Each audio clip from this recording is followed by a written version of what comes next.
Hello everyone, সবাইকে নমস্কার।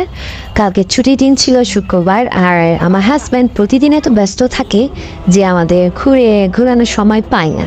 তাই কালকে একটা ছুটির দিন ছিল, তাই আমরা ঘুরতে গিয়েছি বরিশাল বঙ্গবন্ধু উদ্যানে। প্রথমে আমরা ওই বঙ্গবন্ধু উদ্যানের মাঠের কাছে গেলাম।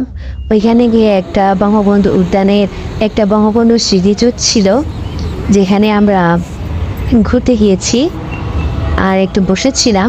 নিচে পুকুর ছিল, ওই পুকুরে ছিল পদ্ম ফুল, দেখতে খুব সুন্দর লাগছিল। আর আজকে ওয়েদারটা এত সুন্দর ছিল বলার মতো না, কারণ কয়েকদিন আগে হয়ে গেছে ঘূর্ণিঝড়।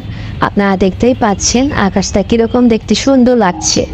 কিছুক্ষণ হাঁটাহাঁটি করার পর একটু মাঠে গেলাম, দেখলাম দুইটা বাচ্চা দুইটা ঘোড়া নিয়ে একটা ঘোড়া বড় আর একটা ছোট ঘোড়া নিয়ে খেলাধুলা করছে। দেখছেন বাচ্চাটা কি দুষ্টামি করছে ঘোড়াটার সাথে। এরপর চলে গেলাম ফুচকা দোকানে। কি মজার ফুচকা, আমার তো হ্যাপি ভালো লাগে। এরপর চলে গেলাম শিশু পার্কে। আমার বাচ্চাটা তো এগুলা দেখে একদম কি বলবো। আর এরপর চলে গেলাম ফুচকার দোকানে, পাশে ছিল একটা হোকার্সের দোকান, নিয়ে খেয়ে নিলাম ফুচকা। এরপর গেলাম আড়ংয়ে আমার মেয়েটা পুতুলগুলো দেখে খুব খুশি হয়েছে। বরিশালে আড়ংটা নতুন উদ্বোধনী হয়েছে, দেখতে খুব সুন্দর হয়েছে।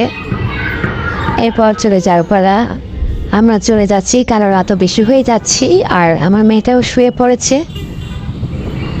চলে যাচ্ছি আবার নিজের গন্তব্যস্থলে। ফিরে আসবো আবার কিছুদিন পরে ঘোরার জন্য, শপিং করার জন্য।